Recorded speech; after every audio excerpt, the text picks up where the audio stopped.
नमस्कार फ्रेंड्स, होमकुकच्या किचनमध्ये मी आणि माझी आई तुमचं मनापासून स्वागत करत आहोत. आजच्या रेसिपीजमध्ये माझी आई तुम्हाला इथे पावट्याची भाजी करून दाखवणार आहे. अतिशय साध्या, सोप्या आणि एकदम झटपट पद्धतीमध्ये आज ही भाजी आई तुम्हाला इथे बनवून दाखवणार आहे. तर आता आपण इथे जास्त वेळ न घालवता डायरेक्टली ही पावट्याची भाजी आहे ती बनवण्यासाठी घेऊयात. भाजीसाठी मी 150 ग्राम वाल घेतले. ते काल सकाळी घातले, एक दिवस अगोदर सकाळी घातले, रात्री बांधून ठेवले. आता तुमच्याकडे वेल असेल तर आणखी बांधून ठेवू शकता, म्हणजे त्याला व्यवस्थित पूर्ण मोड आले पाहिजे. त्याच्यासाठी मी हे 200 ग्राम पडवल घेतलेला आहे. त्या पडवलामध्ये मीठ टाकलं आणि त्याला करमून घेतलेलं आहे. म्हणजे भाजी आहे ना ती आपली लवकर शिजली जाते. एक शेकटाची शेंग घेतली त्याच्यामध्ये आणि एक बटाटा. याच्यासाठी तुम्ही यातली कोणती पण भाजी कमी केली तरी चालेल आणि तुम्ही शिराळा पण वापरू शकता, दुधी पण वापरू शकता, याच्यामध्ये फ्लावर पण टाकू शकता. तुमच्याकडे ज्या भाज्या अवेलेबल असेल ना त्यात तुम्ही मध्ये वापरू शकता. आता आपण फोडणीसाठी तयारी करण्यासाठी घेऊयात.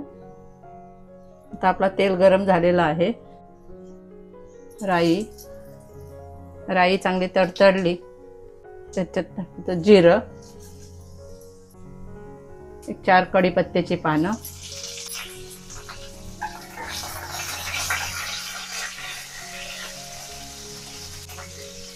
कांदा, एक मोठा कांदा घेतला बारीक चिरून,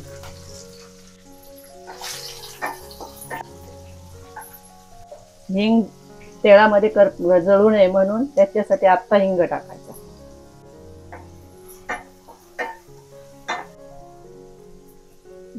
आलं आणि लसणाची पेस्ट टाकते याच्यामध्ये. तुम्हाला हवं असेल तर तुम्ही मिरची पण यामध्ये बारीक चिरून टाकू शकता, जर तुम्हाला तिखट जास्त आवडत असेल तर. हिरवी मिरची पण टाकू शकता तुम्ही. आता आपल्याला ना हा कांदा चांगला परतून घ्यायचा आहे, अगदी कलर बदलला पाहिजे त्याचा. आणि त्यानंतर आपण यात मसाले टाकू. मग मसाले टाकायचे. कांदा आता आपला परतून झालेला आहे. आता आपण मसाले टाकूया. हळद अर्धा चमचा, धने पावडर 1.5 चमचा, हा माझा घरगुती लाल मसाला. आणि जसं तिखट आवडेल ना त्या प्रमाणात तुम्ही लाल तिखटचा वापर करून घ्या. आता आपल्याला हे मसाले सर्व एकत्र मिक्स होत आहे. थोडं पाणी टाकते म्हणजे आपले मसाले जळणार नाही आणि चांगला तवंग पण येतं. जर तुमच्या भाजीला चांगला तेलाचा तवंग हवा असेल ना तर मसाले टाकल्यावर त्यामध्ये थोडंसं पाणी मिक्स करा. आता तवंग आला की आपण भाज्या टाकू सगळ्या त्याच्यात. आता आपला मस्त मसाल्याला तेल सुटलेलं आहे. आता आपण भाज्या टाकूया. मी बटाट्याची पोळी एवढ्या लहान केलेल्या आहेत कारण पावटा लवकर शिजला जातो.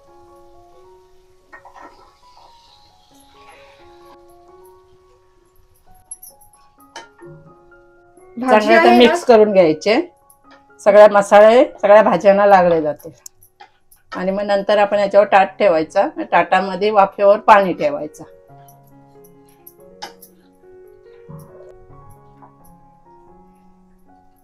मसाला पूर्ण ह्या भाजीला लागलेला आहे आता व्यवस्थित. आता आपण झाकण ठेवायचं वरती आणि वरून पाणी ठेवायचं. पाणी गरम झालं की त्याच्यात पाणी बरोबर वाफेचं पाणी पडेल. म्हणजे पूर्ण वाफेवरती आपल्याला ही भाजी व्यवस्थित येते शिजवून घ्यायची आहे. तरी किती मिनिटे आपल्याला शिजवायची? आता ही एक 5 मिनिटं आणखी हे करायचे. नंतर मग परत मिक्स करायची, परत झाकण ठेवायचं. 10 मिनिटं झालेले आहेत. आता मी पाणी काढते. आता आपला पडवल तर पूर्ण त्याच्यात वाफेवरच शिजलेला आहे. आता फक्त शेंग आणि बटाटा थोडा शिजायचा आहे. वाफेवरच गरम पाणी आपल्याला टाकायचंय, थंड पाणी अजिबात टाकू नका.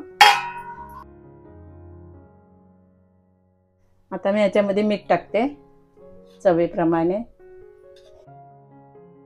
आता वाफेवर एक 2-3 मिनिटं. आता आपली भाजी तयार झालेली आहे. आता आपण त्याच्यामध्ये टोमॅटो टाकून घेऊया. एक मोठा टोमॅटो घेतला मी. गरम मसाला. आता हलक्या हाताने आपण मिक्स करूया. भाजी तयार झालेली आहे.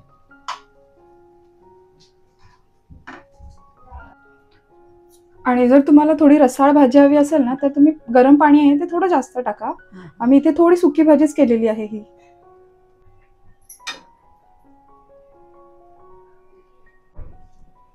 फक्त थोडा एक मिनिटभर टोमॅटो शिजू द्या, मग आपण कोथिंबीर टाकू की झाली आपली भाजी तयार. आपली भाजी तयार झालेली आहे. तर आपण वरून कोथिंबीर टाकूया. तुम्हाला जर आणखी रस हवा असेल तर पाणी वाढवा.